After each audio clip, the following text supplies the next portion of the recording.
আপনারা জানেন আমাদের এই অনশন মঞ্চের ৩৮তম দিন।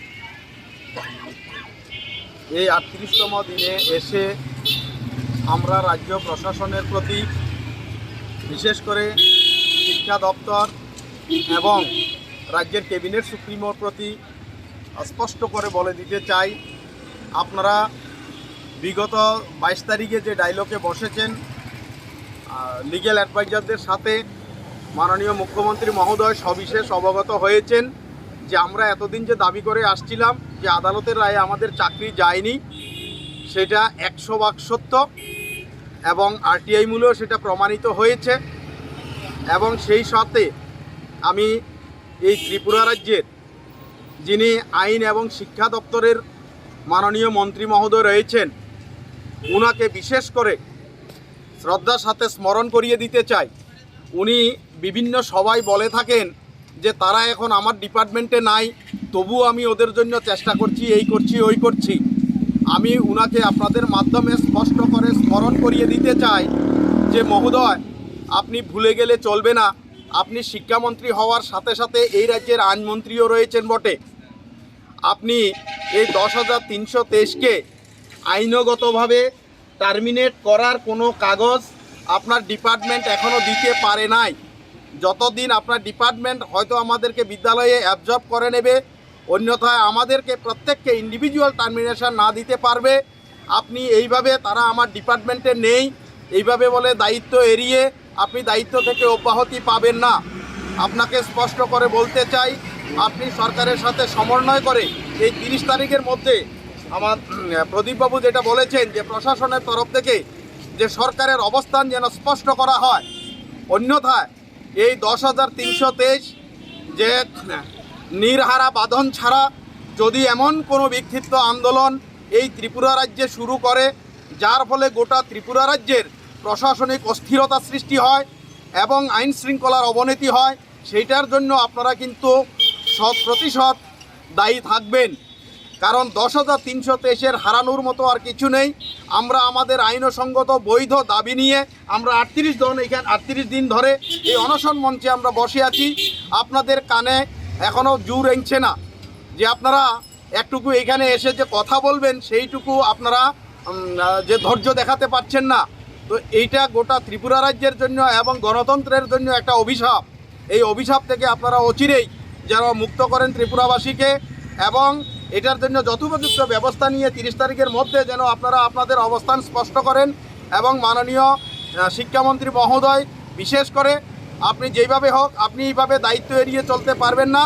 আপনি মাননীয় মুখ্যমন্ত্রী মহোদয়ের সাথে কথা বলে, আপনার ডিপার্টমেন্টের লোক ছিল এরা, আছি আমরা এবং থাকবো আগামী দিনে।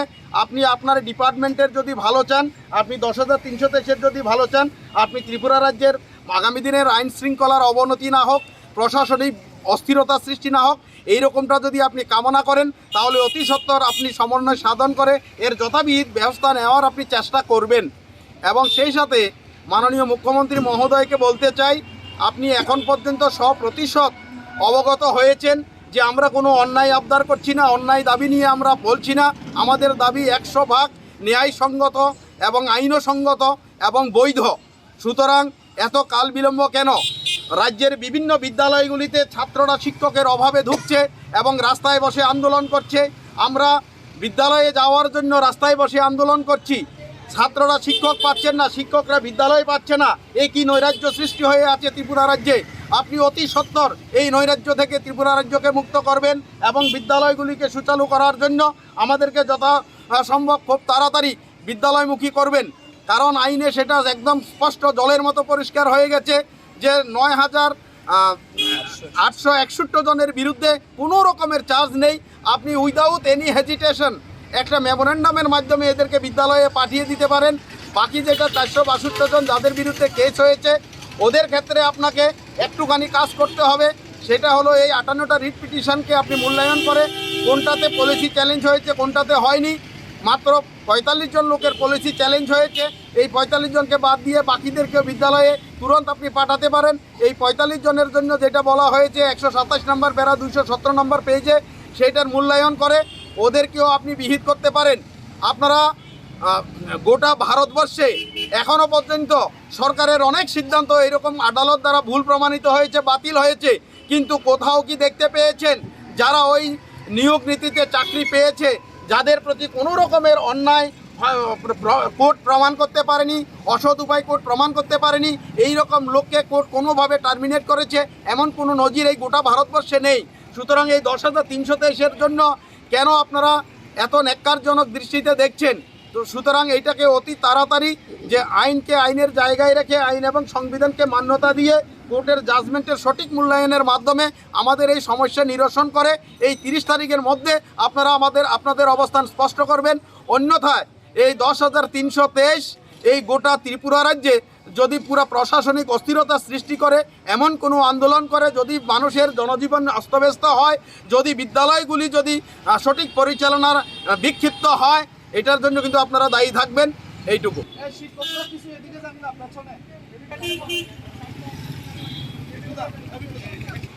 অন্যায়ভাবে তথা অবৈধভাবে রাজ্যের শিক্ষা দপ্তর থেকে আজকে প্রায় 33 মাস যাবৎ যারা বেতন ভাতা পাচ্ছি না, এই ভাগ্য বিলম্বিত 10,323 শিক্ষক সমাজ, আপনারা জানেন আজকে প্রায় 38 দিন যাবৎ আমরা রাস্তায় বসে আছি।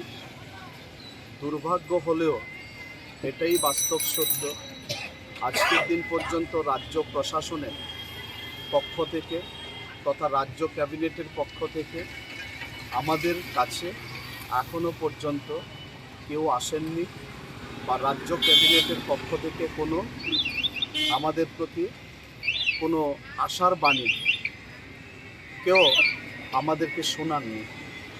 আমরা 38 দিনে গিয়ে আমাদের অনেক শিক্ষক শিক্ষিকাকে আমরা হারিয়েছি। প্রায় 50 জন শিক্ষক শিক্ষিকা অকাল প্রয়াত, এবং আমরা যারা 38 দিন আজকে অনশন মঞ্চে আছি, আমাদের মধ্যে অনেক শিক্ষক শিক্ষিকা অসুস্থ হয়েছেন, হাসপাতালে গিয়েছেন, চিকিৎসার পর আবার নিজেদের ন্যায্য অধিকার দাবির লক্ষ্যে আবার অনশন মঞ্চে এসে বসেছেন। আমরা আজকে আপনাদের মাধ্যমে, আপনাদের সাংবাদিক বন্ধুদের মাধ্যমে রাজ্যের যিনি মাননীয় মুখ্যমন্ত্রী আছেন, ওনাকে আমরা জিজ্ঞেস করতে চাই, মাননীয় মুখ্যমন্ত্রী মহোদয়, আপনি গত 22 তারিখ লিগ্যাল এক্সপার্টদের নিয়ে যে ডায়ালগে বসেছেন, আজকের দিন পর্যন্ত আমরা যারা আমাদের ন্যায্য অধিকার আদায়ের দাবিতে রাস্তায় আছি, আপনার তরফ থেকে আমাদেরকে কোনো অভয় বাণী দেননি। আমরা ভীষণ হতাশাগ্রস্ত, কিন্তু তারপরেও আমরা আপনার উপর বিশ্বাসী ছিলাম, কারণ আপনার মতো একজন সুশিক্ষিত এবং প্রাজ্ঞ অভিজ্ঞতা সম্পন্ন ব্যক্তিত্ব আজকের দিনে আমাদের ধারণা হয়েছিল যারা অন্যায়ভাবে পূর্বতন বাম সরকারের সময়কাল থেকে আজকের দিন পর্যন্ত আমরা বেতন ভাতাহীন অবস্থায়, পরিবারকে অর্ধমৃত অবস্থায় ফেলে রেখে আমরা যারা রাস্তায় বসে আছি, দায়িত্ব নিয়ে আমাদের বিশ্বাস ছিল আপনি আমাদেরকে অভয়ের বাণী দেবেন যে আমরা পুনরায় বিদ্যালয়ে যাচ্ছি। এর মধ্যে আপনারা লক্ষ্য করে থাকবেন, মাননীয় মুখ্যমন্ত্রী আমাদের উদ্দেশ্যে এখন পর্যন্ত কোনো বার্তা দেননি, যদিও বা ওনার কোনো একটা দলীয় সভায় বলেছেন আমাদের উপর ইনজাস্টিস হয়েছে, উনি আমাদেরকে কথা দিয়েছেন, কিন্তু আমাদের হাতে আর সময় নেই। আগামী কিছুদিন বাদে রাজ্য নির্বাচন, বিধানসভা নির্বাচন, তো সরকারের হাতে খুব বেশি একটা সময় নেই।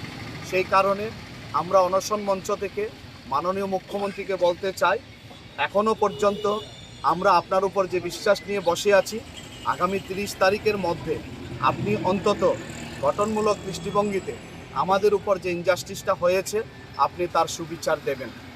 ইদানিংকালে আপনারা জেনেছেন দেশের মহামান্য সর্বোচ্চ আদালত আরটিআইয়ের মাধ্যমে আমাদেরকে জানিয়ে দিয়েছেন যে কেসের মূলে আমাদেরকে চাকরিচ্যুত করা হয়েছে, বেতন ভাতা থেকে বঞ্চিত করা হয়েছে, সেই কেসের আমরা পক্ষভুক্ত নই।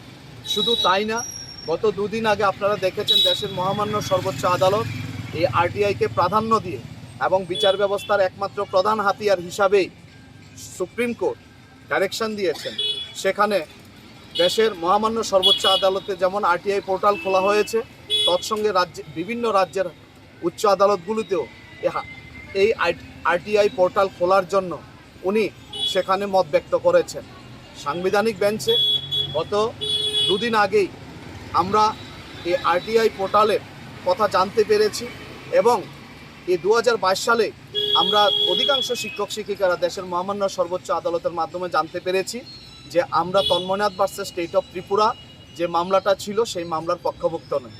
তো আজকের দিনে দিনের আলোর মতো পরিষ্কার, মাননীয় মুখ্যমন্ত্রী ভবিষ্যৎদর্শী দলিলে বিজেপি আইপিএফটি সরকার প্রতিষ্ঠার আগে যে প্রতিশ্রুতি ছিল যে আমাদেরকে সুনিশ্চিত প্রদান করা, চাকরির ক্ষেত্রে আমাদেরকে অক্ষত রাখা, প্রয়োজনে সংবিধান পরিবর্তন, এগুলো কিছু দরকার হবে না। একমাত্র সুপ্রিম কোর্টের ভার্ডিক্ট আমরা যারা সেখানে 762 জন আজকের দিনে দিনের আলোর মতো পরিষ্কার হয়ে গেছে।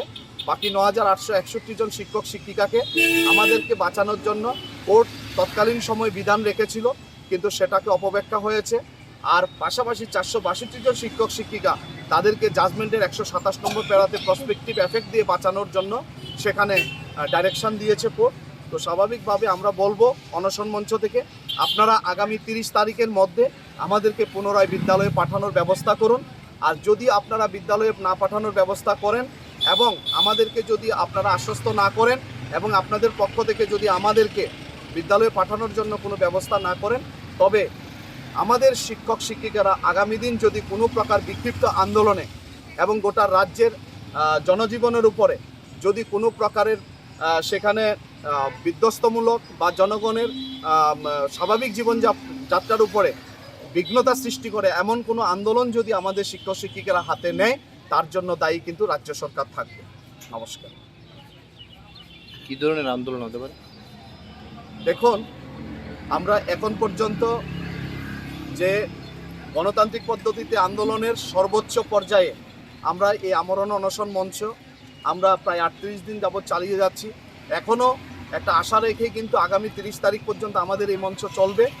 30 তারিখের পরেই আমরা রাজ্য প্রশাসনের পক্ষ থেকে যদি কোনো বার্তা না পাই, তাহলে আমরা তৎক্ষণাৎ আমরা বসে সিদ্ধান্ত নেব কী ধরনের আন্দোলন আমরা আগামী দিন করতে যাচ্ছি, সেটা রাজ্যবাসী